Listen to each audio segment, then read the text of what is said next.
Hey mga bros, may balita nga tayo dito kay Tony Bishop. Yes, alam ko na balita na rin natin ito na ito pong si Bishop ay gustong kunin as a San Miguel Beermen's import sa next Governors Cup 2025. Alam din naman natin ang SMB may business pa ngayong finals kontra TNT Tropang Giga. Pero ito po kasing si Tony Bishop mga kabrods, yung isa sa mga gusto nilang kunin. Yes, ito nga daw kasi yung anti-Brownlee.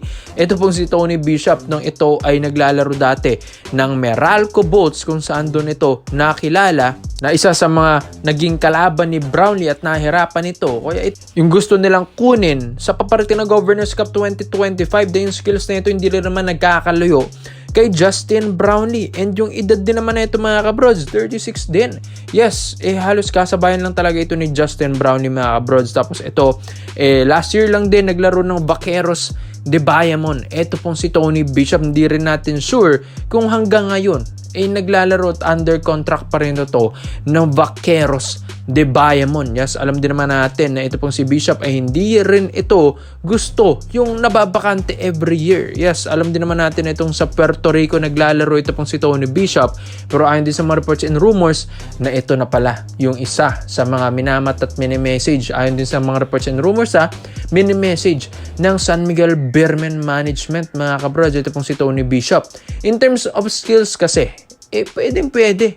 Ito po kasing SMB, hindi na rin kailangan ng mga big man, ng parang import na big man ng laruan. Gusto rin kasi nila yung mga scorer na. Ito po si Tony Bishop. Yes, one of the best scorer to ng liga ng PBA and one of the best import na naglaro dito sa atin sa Pinas. Kahit hindi man ito naging best import of the conference, pero yung presence nito mga kabrods, yung galing nito ay naramdaman natin mapa Meralco hanggang naging replacement import ni Brownlee sa Barangay Nebra San Miguel taong 2023 to 2024. Alam din naman natin na ito pong si Tony Bishop gusto rin nito yung team na makakapag-champion at may possible na pwedeng mag-champion dahil sa tagal-tagal rin netong naglalaro na sa PBA.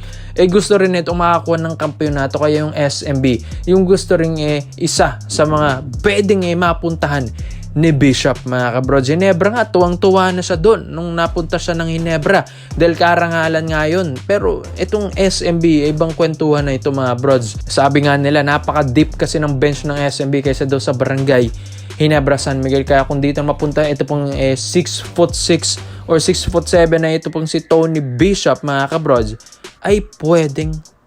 Yes, pwede talaga mga kabrods. Baka pwede pa niya mabigyan ng kampiyonato ang San Miguel Beermen. In terms of skills, yes, yung skills kasi ni Bishop, kayang mag-pull up ng 3-point area, kaya ring kumana ng jumper, athletic din mga kabrods, one of the best leader rin ito na import, and walang ka-attitude. Yes, talagang ito yung ginawang replacement import ng Ginebra talaga ng 2023 dahil wala nga daw itong attitude at yung laro niya halos Justin Brownlee like lang din mga kabrods. Kaya ito, panalo na ang SMB sa skills pa lang ni Bishop. Sa defense naman, okay rin. Kahit naman medyo slim ito pong si Bishop, bato-bato pa rin naman ito kung maglaro, matigas kung maglaro mga kabrods. At mahirapan talaga yung mga ibang kupunan or ibang imports dito kay Bishop, lalong-lalo na pag ito ay uminit at gustong-gusto umiscore. Kaya walang tulog ang SMB dito. Kaya ito pong SMB, alam din naman nila na gusto nilang makapag-champion pa ulit at itong Governors Cup na ito naman yung pinupunterya ng SMB na kunin ang titulo sa TNT ulit. Kaya Bishop to SMB, komento mo lang ang opinion mo dito mga brods kung dapat ba siya ang kunin ng Beermen. Dito naman po tayo sa kabilang balita naman natin mga kabrods. Ang dami nga natin mga reports and rumors na ito pong si Justin Arana, yes, ng Converge Fiber Xers. Ito po kasing 6'6" or 6'7" ng Converge ay gusto rin palang kunin ng Barangay Ginebra San Miguel. Yes, ang daming rumors and reports mga kabrods, pero hindi ko muna sasabihin kung sino yung ipapalit dahil ito pong si Justin Arana one of the best big man din ito ng PBA. Kaya nga sa Converge Fiber Xers, isa sila sa mga talagang nakakapasok din ng playoffs round dahil dito kay Justin Arana. Dahil ito, kahit undersize ito sa kanyang posisyon na 4 mga kabrods, kayang-kaya pa rin naman niya mga kabrods dahil ito ay matigas, Bukod sa matigas, napakaganda pa ng footwork. Alam din naman natin sa Barangay Nebra San Miguel, weakness nila yung big man. Matagal na yan mga kabrods, big man talagang weakness ng Barangay Nebra San Miguel, kaya gusto nilang kunin.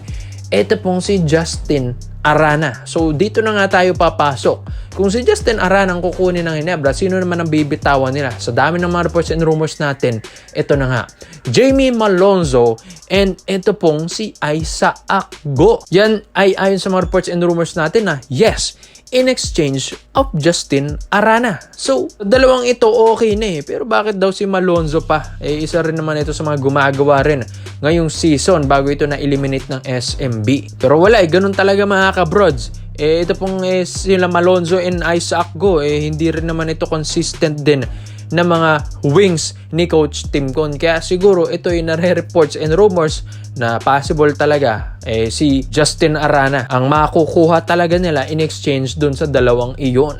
Alam din naman natin yung value ni Justin Arana iba na rin mga kabrods. Yes, alam din naman natin na ito naman yung weakness ng Ginebra. 6'7 nga si Malonzo pero hindi naman din ganun kagandahan yung laruan na pang big man dahil parang point guard din ito. Tapos si Isaac Go naman puro injury, tapos hindi rin naman masyadong gumagawa sa Ginebra. Kaya itong si Justin Arana ng pinakasulit na makukuha mo mga kabrods. Dahil ito kasi gumagawa. Sabi nga nila parang small Fajardo.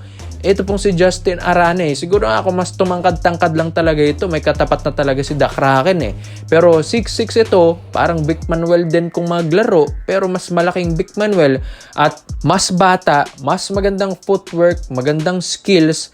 Kaya wala ka nang masasabi dito kay Justin Arana mga kabrods. Kaya okay na okay ito sa Ginebra kung bibitawan mo yung Malonzo and Isaac Go. Dahil kung saan ang weakness ng Ginebra, yun dapat ang kanilang i-focus na kunin na mga players. Hindi na puro point guards. Yes, puro point guards na kasing mga kinukuha lagi ng Ginebra.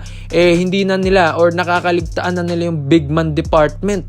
Dahil ito pong si Japet, lagi na lang hirap sa ilalim kapag katapat si Junmar Fajardo. So kung si Justin Arana naman ang makukuha nila, ano bang matutulong ni Arana? In terms of offense kasi, pwede mong ibigay or i-post up play kay Justin Arana. So, kapag dinoble team ito, malilibre shooters.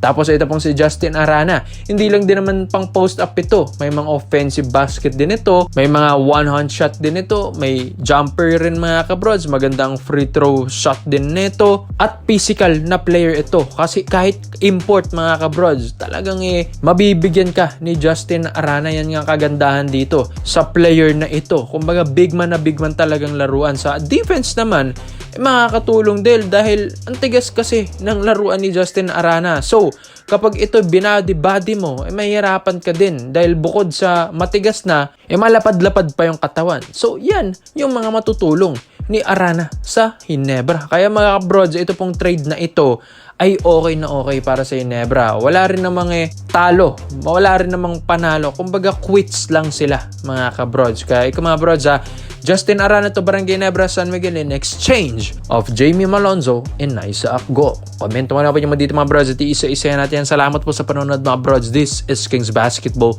Yun lang. I'm out.